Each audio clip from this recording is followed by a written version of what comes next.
मोदी जी अपने साफ सुथरे नेतृत्व में अपनी नीति और नियत पर अडिग रहने वाले नेता, जो हिंदुस्तान के 85 करोड़ गरीबों के भूखे पेट को अनाज देने का भी काम करते हैं, वही अमेरिका, जापान और प्रमुख हुआ के राष्ट्रपति से मिलकर के देश का परचम लहराते हैं, जो पूरी दुनिया में भारत का मान सम्मान बढ़ाते हैं, जो पाकिस्तान जैसे देश में एयर स्ट्राइक और सर्जिकल स्ट्राइक करके उसको उसकी हैसियत बताते हैं, जो देश के अंदर आतंकवाद को खत्म करने का काम करते हैं, जो कश्मीर में 370 खत्म करके अशांति का टापू कश्मीर को शांति का टापू बनाने का काम करते हैं। ऐसे सशक्त नेतृत्व श्री नरेंद्र मोदी जी के नेतृत्व में भारतीय जनता पार्टी का जो रथ यात्रा है, जो जीतने का उसका रथ निकला हुआ है, उसे इस भारतवर्ष में कोई भी नहीं रोक सकता। चाहे जितनी भी कोशिश, कहीं का ईंट कहीं का घोड़ा, भानुमति ने कुंभा जोड़ा, चाहे जितना भी हो जाए, लेकिन नरेंद्र मोदी के रथ और उसके हवा के सामने में दुनिया की कोई ताकत उन्हें देश की सेवा करने से नहीं रोक सकती। और उन्हीं के आशीर्वाद से इस छत्तीसगढ़ में भी अब भारतीय जनता पार्टी का झंडा फहराएगा। तुम्हारा पीछे वाला गरम है। और इस छत्तीसगढ़ सरकार में नवंबर में भारतीय जनता पार्टी की सरकार बनेगी।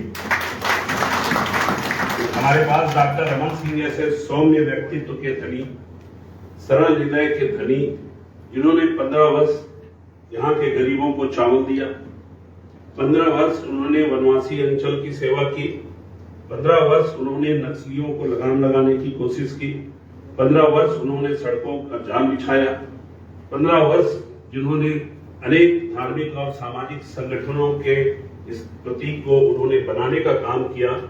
ऐसे डॉक्टर रमन सिंह जी के प्रति हम बहुत आभार व्यक्त करते हैं कि आपके वो किए गए काम जनता नवंबर में महसूस करेगी, और जो जनता वोट डालेगी तो ये ईडी-सीडी की सरकार को खत्म करके भारतीय जनता पार्टी की सरकार को बनने का काम करेगी। ये हिंदुस्तान का पहला राज्य है जहां बड़े बड़े व्यापारी तो जेल गए ही, अधिकारी आई है सब भी जेल में है। इसका मतलब है अराजकता की पराकाष्ठा इस प्रदेश में हो चुकी है, और उस पराकाष्ठा को खत्म करने के लिए श्री अरुण साहू जी के नेतृत्व में, जो कि भाजपा के अध्यक्ष हैं, वो मेरे प्रिय सांसद हैं, मैं उन्हीं के गृह जिले का हूँ, मनसुखिया जी के मंडिया जी के मार्गदर्शन में, हमारे वरिष्ठ नेताओं के सहयोग से आप जैसा आदेश करेंगे वैसा एक विनम्र छोटे से कार्यकर्ता के रूप में मैं करने का प्रयास करूंगा। और मेरा ये उद्देश्य होगा कि इस प्रदेश में कांग्रेस की सरकार को खत्म करके भारतीय जनता पार्टी की सरकार बने। मैं नया हूं, मुझे आप लोगों के मार्गदर्शन की जरूरत होगी। मुझे आप बताइएगा, वैसे तो सब दोस्त थे, लेकिन एक संगठन के नाते मुझे क्या करना है, कब करना है, कहाँ जाना है, कैसे करना है, किसके साथ जाना है, आप बताइएगा। मैं तन मन और धन से समर्पित होकर के इस पार्टी की सेवा करूंगा, और इस पार्टी का परचम छत्तीसगढ़ के राज्य में नवंबर के चुनाव में और 2024 में तो लोकसभा में जीतना ही जीतना है। इस दोनों चुनाव जीतने के बाद डॉक्टर साहब से, हमारे जो पर्यवेक्षक आए दिल्ली के मंत्री जी, उनसे मिलके उस दिन हम जाकर के उन्हें मिठाई खिलाएंगे कि आपके मार्गदर्शन में हमने विजय का झंडा यहाँ फहराया है। आप सबने मुझे सदस्यता दी, मुझे आपने मंच पर इतना सम्मान दिया, मैं हृदय की गहराइयों से आपके प्रति आभार व्यक्त करता हूँ, और आपको विश्वास दिलाता हूँ कि आपके इस विश्वास की मैं हमेशा रक्षा करूंगा, और आपके विश्वास पर खरा उतरने की कोशिश करूंगा। आप सबको बहुत बहुत धन्यवाद, मीडिया के साथियों को भी बहुत बहुत धन्यवाद।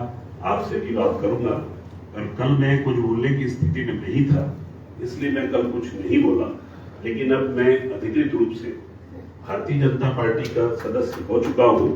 अब मुझसे आप जो भी पूछना चाहेंगे जो इसका जवाब दूँ है। इस अवसर पर जो भी हमारे साथ साथी आए हैं उन सबको भी बहुत धन्यवाद देता हूँ। आप सबको बहुत बहुत प्रणाम और आदरणीय सब मंच को प्रणाम करते हुए अपनी बात समाप्त करता हूँ। जय मां, जय श्री।